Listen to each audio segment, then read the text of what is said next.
पीछे जा रही हैं, और क्यों उनकी प्रॉपर्टी जो सीज की है, ऑक्शन चल रही है ईडी द्वारा, लेकिन उसके साथ साथ जो कोर्ट ने कहा था 50 करोड़ डिपॉजिट करने, आखिर वो क्यों देने में असफल हो रही है? तमाम लाखों करोड़ों रुपए कहां चले गए? इतने कंप्लेनेंट्स आखिर जाए तो किसके दर पे जाए? इसके लिए मैंने लास्ट डेट को सुप्रीम कोर्ट में भी कंप्लेंट की, साथ ही साथ एसएफआईओ में कंप्लेंट की, ईडी के डायरेक्टर, जनरल डायरेक्टर को कंप्लेंट की, देश के प्रधानमंत्री नरेंद्र मोदी जी को कंप्लेंट की, देश के गृह मंत्री अमित शाह जी को कंप्लेंट की। ईडी को कहा कि आखिर क्या मजबूरियां हैं, क्यों अरेस्ट नहीं हो रही, और कब इसे जेल के सलाखों के पीछे भेजा जाएगा? यही मेरा एक सवाल था। सर, ईडी में आपने जब ये लेटर दिया था कि इसको अरेस्ट क्यों नहीं कर रहा, आपकी तरफ से कोई नोटिस या कोई संबंध लेटर गया था? मेरी तरफ से नोटिस गया था, और वो मैंने आपको कॉपी फिलहाल मेरे मीडिया लेवल पे बताई है। अभी मेरे पास वहां से रिप्लाई नहीं आया, लेकिन मेल रिसीव हो गया है। उन्हें मेल भेजा था, बाई पोस्ट जो भेजा था, वो कॉपी भी उन्हें मिल गई है। वो कॉपी भी मिल जाने के बाद जब मिल जाती है रिसीव, अब they are waiting for the finalize reply और what, I don't know, but the thing is that I have not receive any reply from the concern authority. लेकिन अब जब ये है तो कोर्ट ने जब क्लियर कहा है नौयरा शेख को कस्टडी में लिया जाए, आखिर क्या मजबूरी है ईडी की, क्यों अरेस्ट नहीं किया जा रहा? अब नौयरा शेख के जो हस्बैंड है समीर अहमद, ऐसे सोर्सेस के हमें न्यूज मिली है सोर्सेस के पास से, कि वो चाहते हैं कि अब इनका किसी का पैसा ना दिया जाए और हम इस देश छोड़ के 9-2-11 हो जाए। सर, कहीं ना कहीं सरकार भी यहाँ पर हस्तक्षेप रहेगा, क्यों? जैसे कि हम देखते हैं सरकार का कहीं ना कहीं आला अधिकारी हो और या सरकार में बैठे हुए जो नेतागण हो, इनका कहीं ना कहीं उनके ऊपर आशीर्वाद रहेगा, या ईडी के ऊपर दबाव होगा कि इनको हम जब तक हमारी सरकार है तब तक इनको अरेस्ट ना करें, ऐसा लगता है? क्या कहना चाहोगे इसके ऊपर सर? देखिए कैसा है, सरकार का दबाव है नहीं है, मैं उस मैटर में तो नहीं जाना चाहता, लेकिन आरोपी आरोपी होता है, चाहे वो कितने भी बड़े लेवल का हो, चाहे वो सेलिब्रिटी हो। और आपको मैं एक जानकारी देना चाहता हूं, दुबई में इन्होंने, जैसे देश में हमारे आईपीएल होती है, उस वक्त आईसीएल हुआ करती थी, तो दुबई में इन्होंने पाकिस्तान के कुछ प्लेयरों को खरीदा था।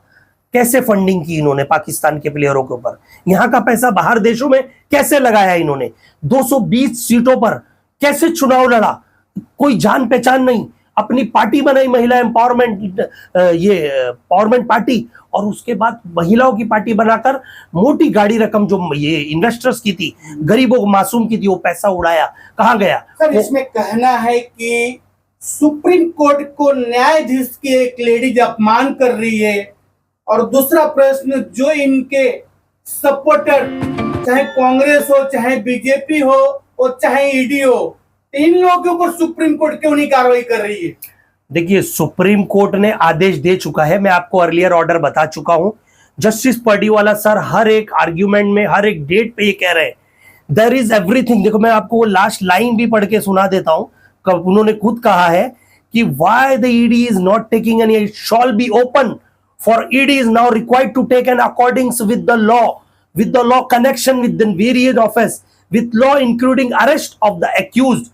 उन्होंने सीधा कहा अरेस्ट करो एक्यूज को, लेकिन ईडी की क्या मजबूरी है, किसका दबाव है, बेहतर आप जानते हैं मुझसे, लेकिन इन्वेस्टर्स, मासूम इन्वेस्टर वहां तक नहीं पहुंच सकता है। जबकि इससे पहले नौयरा शेख को एक ऑर्डर में यह भी कहा गया था, the time period to surrender extension by the further period of 3 months of today, from today the petitioner is directed to surrender both her passport with the court of the metropolitan session judge come Nampally PMLA section, इनके ऊपर court लगाया, section लगाया गया, Nampally court को order दिया गया। ये lady के पास उस वक्त कोर्ट में मेंशन हुए 2 पासपोर्ट है, 2 पासपोर्ट बनाना मतलब आप समझ रहे हो ये कौन सी गतिविधियों में अंजाम दे रही है? ये देश को गुमराह कर रही है, ये देश की एजेंसी को गुमराह कर रही है, ये देश की सरकार को गुमराह कर रही है, ये देश के लिए खतरा साबित हो सकता है।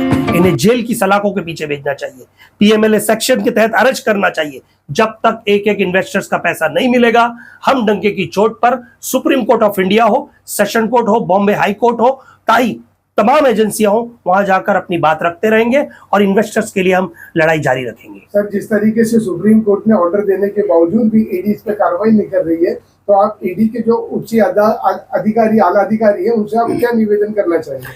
हमारा यही निवेदन है, मैं मेल में रोज कर रहा हूं, आप मेरे ट्वीट देख सकते हैं मेल, कि why ED is not taking a serious steps और serious action against the accused Nowhera Sheikh.